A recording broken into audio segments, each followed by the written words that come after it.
Début des obsèques du Premier ministre Amadou Gon Coulibaly aujourd'hui, la nation lui rend en ce moment même hommage au palais de la présidence de la République.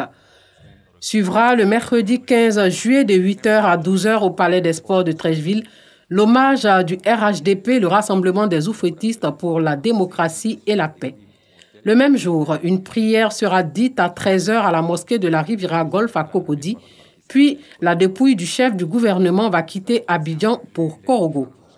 La période de deuil national est également marquée par la mise en berne des drapeaux sur l'ensemble du territoire et dans les ambassades de Côte d'Ivoire à l'étranger. Le chef du gouvernement est décédé le 8 juillet dernier. Il sera mis en terre le vendredi 17 juillet à Korogo, sa ville natale. Lycée municipal à Djamé-Williamsville. Il est un peu plus de 7 heures. Devant le portail, les candidats au BEPC, brevet d'études du premier cycle, soumis au contrôle des convocations et au port du cache-nez. À l'intérieur du centre, le lavage des mains obligatoire avant de gagner les salles d'examen. Au secrétariat, surveillants et membres du jury attendent impatiemment le début des épreuves. 8 heures, heure de démarrage des épreuves. Mais le chef des centres est confronté à une réalité, l'absence des forces de l'ordre. Une situation à laquelle il faut impérativement trouver une solution. Les forces de l'ordre, c'est la difficulté que nous avons ce matin. Jusqu'à cette heure-là, nous n'avons reçu aucun. Or, nous devons commencer la composition en leur présence. Donc, nous attelons à contacter notre hiérarchie pour voir l'attitude à tenir par rapport à cette situation. Pour ce qui est des élèves, nous avons reçu les candidats depuis 7 heures. Nous avons commencé à les faire entrer en leur demandant de respecter les consignes. Dans les salles, l'attente devient longue pour les 600 candidats que compte ce centre. À mon niveau, ça se passe un peu bien. Pour le moment, nous sommes un peu préoccupés par les épreuves. Si dans ce centre, les épreuves n'ont pas encore débuté, ce n'est pas le cas au collège moderne Anador dans la commune d'Abobo. Les candidats retardataires pour retrouver leur salle.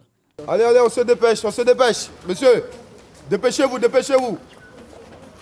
Dépêchez-vous, voilà, rapidement. Oui, il y a les retards. Nous sommes à Bobo déjà. Quand tu viens à partir de 6h, 6h45 avec le bouchon, ça se comprend.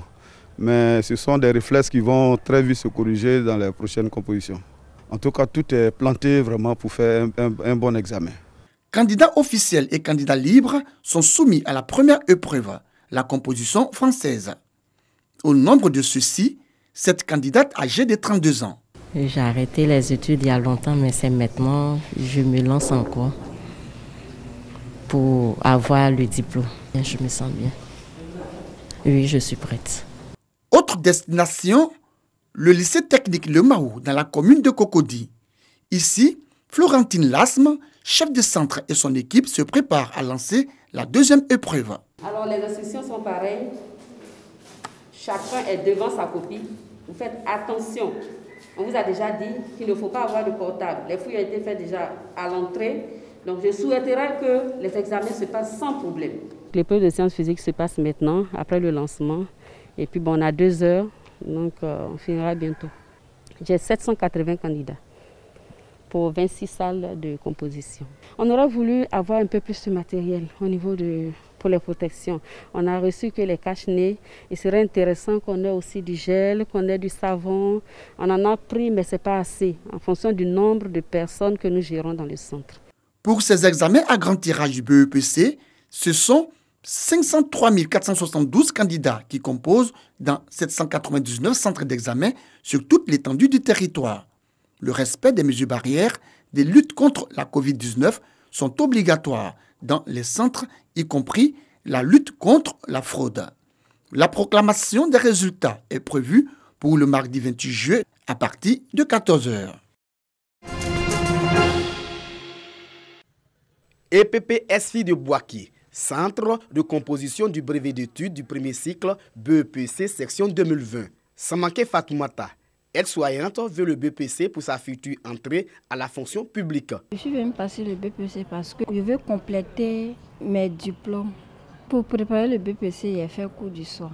Pour ces premiers jours, Toutes les dispositions sont prises pour une meilleure organisation de l'examen. Forces de l'ordre, surveillants et candidats ont tous répondu à l'appel. Nous avons fait en sorte que tous les acteurs qui sont pressentis pour l'organisation de ces examens répondent présents. Et le constat, c'est que les acteurs sont présents. C'est en présence des autorités administratives et éducatives que la première épreuve de la composition française a été lancée. On a dit que pendant 9 mois, donc, les enseignants se sont évertués à leur apporter le savoir. Aujourd'hui, donc, il leur revient de rendre ce qu'ils ont appris, ce qu'ils ont étudié. Pour coller à l'actualité sanitaire, les mesures barrières de lutte contre la Covid-19 sont respectées, voire renforcées. Au moment de l'épreuve d'orthographe, où il doit y avoir lecture pour que nos examinateurs portent des visières, parce que le cache-nez empêche la bonne prononciation des sons. Mais avec une instruction ferme qu'il reste à au moins 1,5 mètre des candidats, malgré les visières. Les examinateurs ne doivent jamais se trouver au même côté que les candidats lorsqu'ils seront en train de mettre les stickers, lorsqu'ils seront en train de ramasser les feuilles. Dans la région de Gbeke, ils sont plus de 25 000 candidats répartis dans 37 centres de composition à frapper aux portes du second cycle. Les épreuves écrites du BEPC section 2020 prennent fin le 15 juillet. Les résultats sont attendus pour le mardi 28 juillet prochain.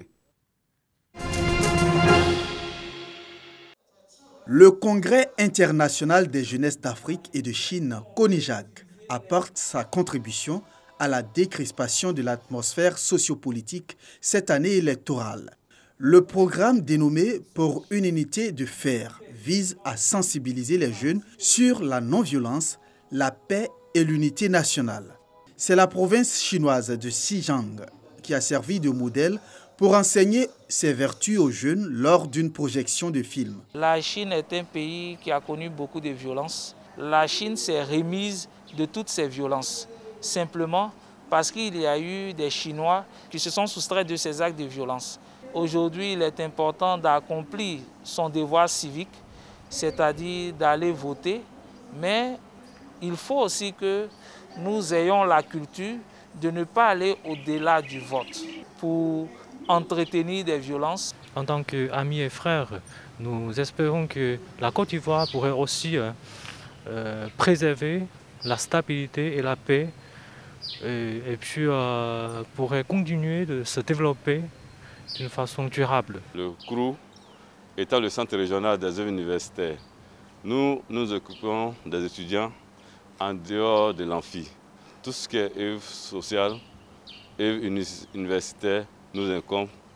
Alors il était important, sinon nécessaire même, pour le CRU d'accompagner cette cérémonie-là pour sauvegarder, pour préserver la paix et la cohésion sociale en Côte d'Ivoire. Les étudiants saluent l'initiative et s'engagent à continuer la sensibilisation. En Côte d'Ivoire, malgré nos multiples ethnies, nous pouvons aussi réussir cette idée de paix. Nous pouvons réussir à créer une nation de paix parce que sans la paix, il n'y a pas de développement. Et nous, en tant que jeunes de Côte d'Ivoire, nous devons prendre nos bâtons de pèlerin pour sensibiliser nos frères, nos sœurs sur l'importance de la paix. Le CONIJAC entend effectuer une tournée à travers l'intérieur du pays pour partager le même message de paix avec les jeunes. Après avoir présidé une cérémonie de fête nationale au format réduit, honorant la mobilisation des armées et du monde soignant contre le coronavirus, Emmanuel Macron doit présenter ses nouvelles orientations pour aider la France à surmonter la crise causée par la pandémie. Pour la première fois depuis 1945, les autorités ont annulé le traditionnel défilé militaire qui descend les Champs-Élysées pour commémorer la prise de la Bastille qui a marqué le 14 juillet 1789, le déclenchement de la Révolution française. Dans la matinée, le traditionnel défilé militaire pour la fête nationale du 14 juillet avait laissé la place à un mini-défilé confiné place de la Concorde dans le centre de Paris, rassemblant sous un ciel nuageux quelques 2000 militaires, moitié moins que pour l'habituelle descente des Champs-Élysées. Lors du tableau final, des soignants en blouse blanche ont rejoint les rangs des militaires sous les applaudissements nourris du président français Macron et de toute l'assistance. Risque sanitaire oblige, pas de colonne de blindés ni public massé au cœur de Paris cette année, mais un défilé aérien maintenu ouvert par l'emblématique panache de fumée bleu-blanc-rouge de la patrouille de France qui a embarqué 3 soignants à bord de ses Alpha Jets. La cérémonie a également fait la part belle aux multiples unités militaires qui ont œuvré à lutter contre le coronavirus. 4 pays européens, Allemagne, Suisse, Autriche, Luxembourg, étaient symboliquement représentés pour les remercier d'avoir pris en charge dans leurs hôpitaux 161 patients français.